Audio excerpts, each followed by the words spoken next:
So what's going on, guys, and welcome back to episode number 94 of our Portsmouth career mode, and we are going to be kicking off this episode with an away game at Goodison Park up against Everton. So it's going to be a very difficult game for us, but we have got our first team line out no, we haven't. We're going to be playing with our second team line out, but we have made one change. We're going to put Zlatan's regen on the right instead of Bailey, and we'll see how he gets on. Also, if any of you guys know how to pronounce his name, let me know in the comments down below, as I would be very much appreciated. I think it's Milosevic.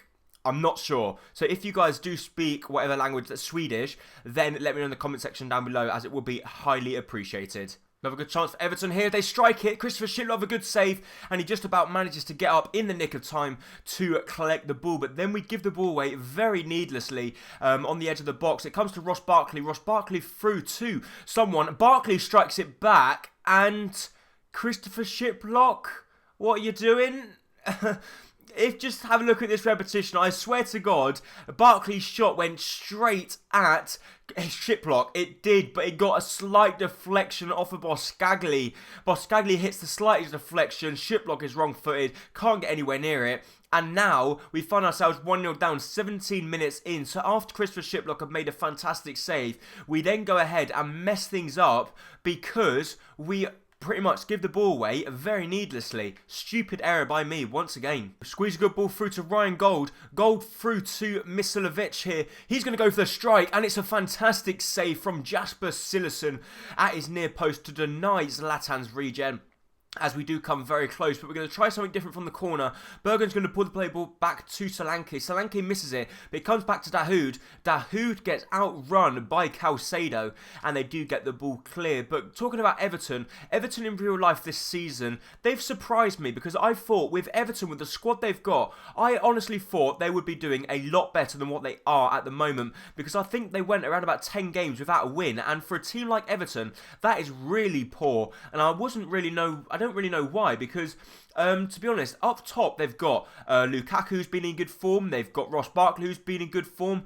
They've got John Stones at the back, who's been quite good form. So I don't really know why Everton have been struggling so much this season. But then I've been watching a few videos and I've been thinking it's actually their defensive record, because they've pretty much gone in front in a lot of games. Taking Chelsea, for example, where they went 3-2 up with just a few seconds remaining, and then John Terry went and scored. Yes, he was in offside position, but when you're in that sort of stage of the game, you've got to park the bus. That's the only option you've got left. The same as when they played Bournemouth. They had a pretty much similar situation happen to them, where I think they took the lead, and Bournemouth went ahead and come back in the 98th minute as well. So Everton, they've got to try and shut up shop sometimes. I know it's not attractive football. I'm not referring to football like Chelsea under Mourinho, where all they did was park the bus right from the first minute. Not stuff like that. I'm on about whether, with there's a few minutes remaining, sometimes it is necessary just to shut up shop at the back, lock the keys, park the bus, and hold out for the 3 points, because that is football at the end of the day. Football is you do anything within the means of the rules to win the game. But we've got a good chance here, and we fluff it once again. We're really struggling in this game, and I don't know why. We're really struggling up top. The goal we give away was pretty unlucky, but then it come from a mistake from me. But up top, we're just not creating any sort of opportunities whatsoever. So after making a few substitutions, we play the ball to Gareth Bale, and Gareth Bale, who's just come on the field of play, misses his one chance. A poor mistake from Jasper Sillessen as he gives the ball away, but then he matched it with a fantastic save. Gareth Bale must have thought he had picked up his first Portsmouth goal for the club there, but Sillessen denies him with a wonderful one-handed save. So maybe we've got one last chance here down the wing with Bailey. Bailey whips the ball in the box. It comes high up in the air, and we are going to be awarded a corner. So with just 2 minutes remaining, we've got a corner. Christopher Shiplov will be making his way to the penalty area, and we're going to hope he can maybe try and find the back of the net. With the ball in the box, it comes to Gareth Bale. Bale wins a header, and he gets cleared off the line. The ball comes back inside, and it looks like Everton will just about to clear it through Pizzini, which he does do, and the referee blows the final whistle. And we lose once again in the Barclays Premier League, this time at Goodison Park. Once again, we played well, we dominated, but we just failed to score and hit the back of the net. Funes Mori is my man of the match. He did play it well in the centre attack, a centre defence for for Everton, and every single high ball we played into the box, we could not win it in the air. But then, to be fair, neither of our strikers are that tall, but we've got to be doing better. When you've got players of our quality, even on the bench and coming on, they've got to be doing a lot better. But some good news for us there, as Zlatan's regen has now hit the 76 rated, and he's growing very quickly now. Leon Bailey is now actually offering or asking us if we could have a look at his contract. So we are going to go ahead and see what kind of contract he's on and how much more he wants. So Leon Bailey is currently on a 15,000 a week contract, and he wants a 50,000 a week. So he wants a hell of a lot of money increase. We will give it to him, but I think we probably will look at selling him on maybe next season or maybe even this January transfer window. We might have to offer a new contract to Naismith as well if we want to keep him at the club. He wants an extra 2,000, which we would give him, but he's not even getting any game time whatsoever at the moment, so I'm not 100% sure. But before we jump back into the action with Portsmouth, we do have a few games with Holland, and we've got our first one, which is going to be the FIFA World Cup qualifier up against Czech Republic, and we end up winning the game 3-0. Daley Blind and Robin picking up 2 goals for us there, which is a fantastic result, which now allows us to sit top of the table, currently on 9 points out of 9, which is fantastic news for us. We've got a little bit more player training for ourselves here, and let's see how we get on. So the player training, we have put a load of different players on the drills, basically because a lot of people are on international duty. Madri we put on 3 times to see if we can get him closer to the 80 rating, and we might leave him on until he gets to 80, I'm not sure, but I do want to try and keep Zlatan's regen on as well, because we do know how good he looks to be. But we have got the next game, which is going to be up against the second in the league, Austria. So they're doing very well as well. They've got 6 points out of 9. They currently beat Scotland, and then they beat us 2-0. So that means they're probably going to leapfrog us now into first place, which means we're going to drop down to second or maybe even third, depending on how the other team's done. But I'm not that bothered at the moment in time, because it's not that crucial, because we've still got plenty more games in the competition before we actually get to the World Cup. However, we are now going to jump into the next game of the episode, which is going to be a massive one, as it is a big derby for us. We are going to be playing at Fratton Park. We are unfortunately having to put out our second team line out for this one, mainly because our next game in just 3 days' time is going to be up against Atletico Madrid. And if we go ahead and lose that game up against Atletico, we're going to be pretty much out of the Champions Cup, which is the last thing we want. We want to try and get through to the next round of the Champions Cup. So we're going to pretty much put the Champions League before the Premier League at the moment. But is that going to be a good decision? I'm not actually sure, because we're not doing very well in the Premier League either, are we? Have we win the ball back here, and we've got a really good chance to go on the break. We've got the ball with Ryan Gold. He plays the ball out wide to Martinez. It's not the best of balls, but Martinez is surely going to cut back inside here. Martinez cuts back inside. Surely Martinez is going to find the back of the net. He's not, because it's a absolutely delightful block from the Southampton centre-back, and that was pretty much had a goal written all over it. A lovely counter-attack by us using our pace. We play a good ball through to Frickson Martinez. He used his pace and skill to cut back inside, but the Southampton centre-back matched it with a wonderful slide challenge. So once again, the full-time whistle goes, and we end up drawing the game 0-0, which, to be honest, a 0-0 result may not be the worst-case scenario, but the problem is we've gone so many games now without scoring, and with the players we've got on the pitch, with Yannick Bocca, Sterling, Iheanacho, we've got Gareth Bale, we've got Mastor, and we're failing to hit the target. That's worrying signs. So we've now got our third and final game of the episode, which is going to be away from home against Atletico Madrid.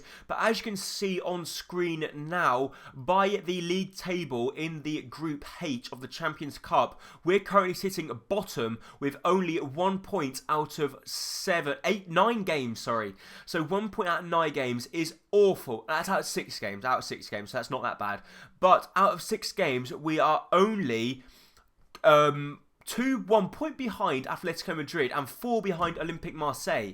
So we're not down and out as of yet, but if we lose against Atletico Madrid and Marseille win, we will be out. So we've got to beat Atletico Madrid whatever happens, or draw against them. We cannot afford to lose. So let's see how we get on. We have got our first team line-out available. Gareth Bale, Raheem Sterling, Bocca and Iheanacho are going to be leading the line for us. And with them 4 players on the pitch, if none of them can hit the back of the net, I don't know what to do. You've got to be kidding me. Just 7 minutes into the game, once again, the EA fuck you over because they decide to bring out the goalkeeper when you don't decide to. And if you know what I mean, I don't press triangle because I'd never bring Shiplock out. But they decide to bring Shiplock out. There's no reason he should come out there. He was never going to get there. It was under control. As soon as he comes off the line, Koke, all he has to do is get slightest contact on it, and Christopher Shiplock has sold himself. And that's what happens. And now we find ourselves 1-0 down. And with the form we're in at the moment, that's the worst thing we could possibly do, because considering we don't find the back of the net very often, it doesn't look like we're going to get ourselves back in the game anytime soon. Have a Yannick Bokker's on the ball. Yannick Bokker squeezing the ball through to Raheem Sterling. Sterling cuts back inside. Can he find the far post? No, he can't, because it's a wonderful block by Miranda, the former Atletico Madrid player in real life who's currently at Inter Milan. That was a wonderful strike, but Miranda with a wonderful block. And we've got to get maybe a little bit of luck from somewhere. I don't know what we need to do to try and find the back of the net. Gareth Bale on the ball, plays the ball through to Raheem Sterling. Surely this time Sterling cuts inside, goes for goal, and eventually Raheem Sterling finds the back of the net, and what a goal it was as well. Gareth Bale, another player that's failed to find the back of the net as of yet. A very good dazing run from him, cutting him from the diagonal, plays the ball to Raheem Sterling, and that is a wonderful finish. There's no one's going to be blocking that one or saving that one, as he puts it right into the top hand corner, and he eventually finds the back of the net in a Portsmouth shirt. We've got a lovely chance here. We squeeze the ball through to Yannick Bokker. Bokker's charging through on goal. He's 1-on with the goalkeeper. Can he find the back of the net? You bet he can. Didier Drogba's regen. Thank God you're at Portsmouth, because when we need you, you step up to the plate. It's a lovely ball through to him from Ruben Loftus-Cheek, our captain, and what a finish that is, into the far corner as well. There's no stopping that one. Oblak at full stretch tries to get a fingertips on it to push it around the post, but he can't do it, and Yannick Bokker scores a goal, which now puts ourselves 2-1 up against Atletico Madrid after being 1-0 down in the very early stage of the game. But now the important thing is to hold on for this crucial 3 points. Hudson Mastor wins the ball back for us. We play the ball to Gareth Bale. Bale through to Bokker. Bokker through to Mastor. Mastor through to Iheanacho. Iheanacho goes for the strike. And once again, Miranda with a wonderful block in the very last moments. That was finding its way past Oblak. But Miranda with a last-ditch challenge, saving the day for Atletico. Diego Godin losing the ball to Leon Bailey. Leon Bailey surely got to find the back of the net. I don't know how Leon Bailey has missed a chance like that. I put it on his favourite left boot as well, surely to wrap up the game and to give us a little bit of a better goal difference, and he fluffs his lines. I think he got a little bit too nervous. We give him a chance to come on for Gareth Bale, and that's the sort of situation you want Gareth Bale to be in. But Leon Bailey, can he match up for it? He plays the ball through to Iheanacho. Iheanacho isn't going to miss, and Iheanacho is going to show Leon Bailey how to finish in training next week, because Leon Bailey's got to be finding the back of the net there. But it doesn't actually matter, because as soon as Leon Bailey misses his chance, we win the ball back, and Leon Bailey this time turns provider as he plays a good ball through to Iheanacho. Iheanacho on his favourite left boot fires the ball past Oblak into the back of the net, and from failing to score in the previous 2 games, we then go ahead and pick up 3 in the most important of them all. So after putting in an amazing performance, we do in fact win the game 3-1 at the Vicente Calderon. A wonderful performance from us, and eventually we hit the back of the net. We did play very well in that game, and I was so pleased that we managed to score at least 3 goals in that game. Also, Olympique Marseille beat Basel 2-0, which now means it's going to be very, very tight at the top of the table. However, that is in fact going to be it for this episode of Career Mode. If you did enjoy it, please make sure to hit the like button down below, as it is going to be very much appreciated. And don't forget, if you're new around here, hit that subscribe button to keep up to date with all my latest videos and career modes. And also follow me on Twitter to also make sure you don't miss out on any videos I upload, questions, etc. As the link will be in the description down below. Thank you for watching. Bye bye.